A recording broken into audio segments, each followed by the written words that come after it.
I was literally talking more about the co-main event than I was the main event. I knew that that fight was going to be ridiculous. You have these two incredibly talented savages who wanted that belt more than anything. And, you know, I didn't know if there was going to be a knockout or a submission or something like that, but I knew I was begging people to watch that fight. You know me, man. When I sell fights, I don't beg anybody to watch anything. I was literally begging people to watch this fight. And it was incredible. But the co-main event, as you said, I mean, one of the greatest fights I think we've ever seen. I want to ask you, I mean, when a fight's that good, as a promoter, it seems like the easy thing to be would say, let's run it back again, because who wouldn't sign up to see them fight again? Do you look at that as an option, or does it not make sense? Did you see what those two girls look like after that fight, man? They're both in the hospital right now. They did not go to a press conference. They did not talk to press. They both went straight to the hospital. They need to go home, take time, heal up, and everything else before I even mention a fight with either one of them again, you know? Nice. Right here. Just to elaborate on the co-main event a little bit, I mean, you had said, as you mentioned, coming into this fight, that you were more excited for this than anything on the card. Is this, you know, the best women's MMA fight you've ever seen? It's one of the best fights I've ever seen. But yes, yeah, I think so. Right here off the top of my head, I would have to say yes, best women's fight I've ever seen, one of the best fights I've ever seen.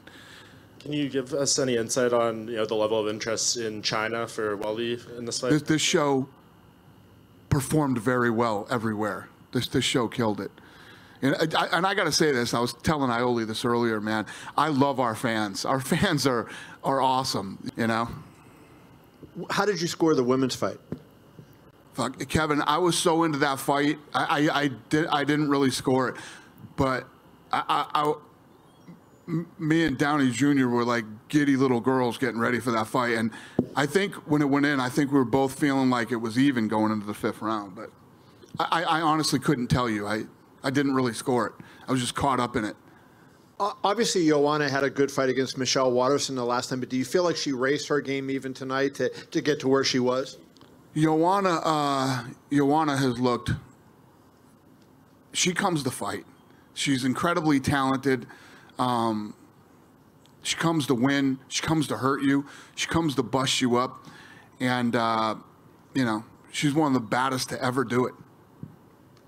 And Weili's, you know, her eye was closing, I think, in the first round, if I remember correctly. Yeah. She showed a lot of toughness in the fight, too. I mean, you know, obviously she got battered as the fight went on, but even early on when she couldn't see, she was still moving forward. Well, not only toughness, her cardio was unbelievable. That was her first time ever into championship rounds, and she looked damn good in those rounds. And what was weird is the first round, it looked like her face started getting whatever, and this eye was swelling up a little bit, but then boom, all of a sudden, Joanna looked way worse than Weili. And I was like, God damn. When did that happen? Have you had a chance to talk to Yoel? And did he say anything to you afterward? No, I didn't talk. Last thing I wanted to ask you is you announced UFC 165 going into the Hall of Fame tonight. And I couldn't help but think the next fight that you had in the cage afterwards was Joanna and Weili, and you have to think that fight may someday be in the Hall of Fame. I mean, that was that caliber fight, wouldn't you agree? Yeah, that's definitely a Hall of Fame fight, 100%. I mean, I'm sure you guys had the same thing. My phone was going crazy during that fight. Everybody was blowing me up, you know, saying it's the greatest fight they've ever seen. Who's next? Hey, Dan, you're right here. Hey, buddy. Yeah, good to see you. You too. Hey, last June you came on my podcast with LVSportsBiz.com, and you actually talked up Weili Zhang a lot, if I recall. I mean, you were really high on her even before she won the belt. And I'm wondering at this point, once she gets healed up, what do you see for her future with UFC? And I'm wondering if she might be in the same category of an Amanda Nunes, who's a very talented woman fighter, great personality, and I was wondering, like, what could be UFC can do to make these women a little more marketable to, like, mainstream America, you know? Yeah, so we always knew she was special. We knew she was special, and we started moving her the way you move somebody that you think is special. Then this crazy thing happened where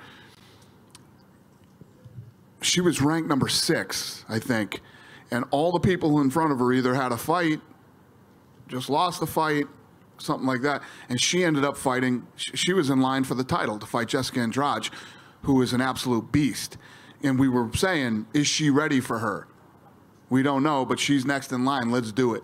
So we decided to do it, and the result was incredible. Tonight, she went in against the best ever from that division, right? The woman who built that division, defended the title 5 times, and Joanna Jędrzejczyk came in ridiculous, incredible shape.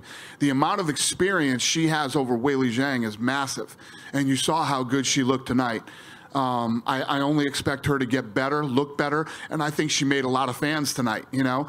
She got a good pop from the crowd when she walked out. The fans were behind her, and she murdered it in China, which is more important to me than the U.S. You know, great people like her in the U.S. I love it, and I want people to like her everywhere, but China was a huge success. We will continue to move her around and do. There's a certain pattern.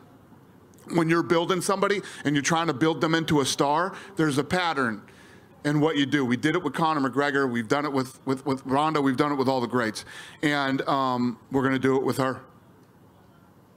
Dana over here. Yeah.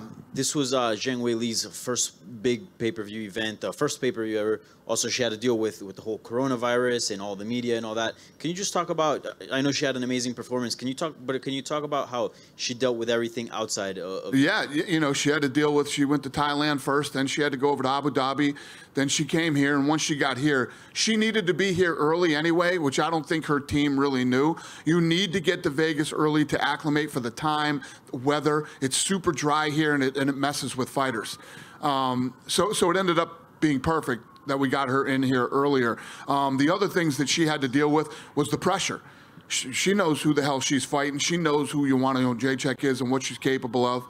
And the other thing she dealt with pretty well too, but you could tell she was uncomfortable with it, was the mind games that Joanna plays. Joanna started trying to play the mind games with her and everything else. This was her first time going 5 rounds. She dealt with a lot of shit, you're right, and she handled it like a true champion.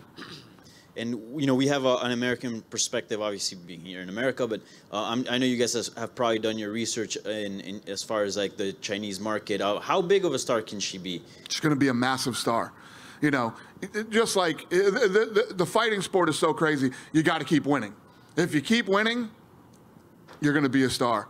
Even guys we had a hard time. I only used to terrorize me all the time back in the day saying, when is Anderson Silva going to become a star? When is Anderson Silva going to do this? When is Anderson Silva going to do that? Then he kicked Vitor Belfort in the face with that crazy shit that nobody had ever seen before, and boom, he blew up and exploded and became a huge star. Yeah. Can you just talk a little bit about being a promoter that has Joanna on your roster? I mean, she goes out there. This is her 4th title fight in a row that she's lost, but she still comes back better. She improves. She puts on great shows. So what does it mean to you as a promoter to have her on your? Yeah, I'm incredibly lucky. She's amazing. She's an amazing human being. And if you look at her evolution since she's come to the UFC, you know, look at her on social media. She's incredible on social media. You know, and you can honestly tell when you watch Joanna and what she's doing, she enjoys herself. She's loving her life. She's having fun. She got another title shot. She came in dead serious, got in phenomenal shape. She looks so good. She made the weight cut easy, played the mind games like a pro, like she does, and did everything she could to try to win this fight.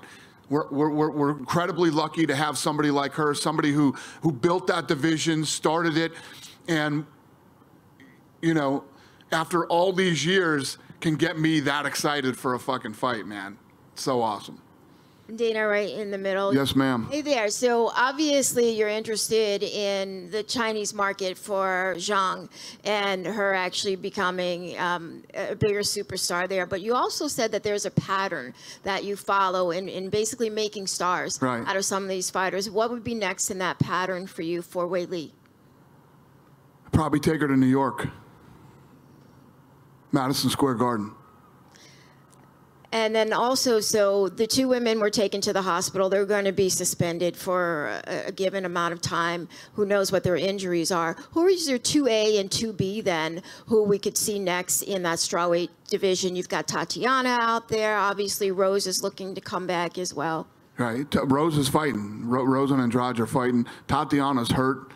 Something wrong with her neck that we're trying to figure out, and I don't know. We'll see how this thing plays out. Obviously, the Rose Andrade fight has to happen, and these two have to heal up.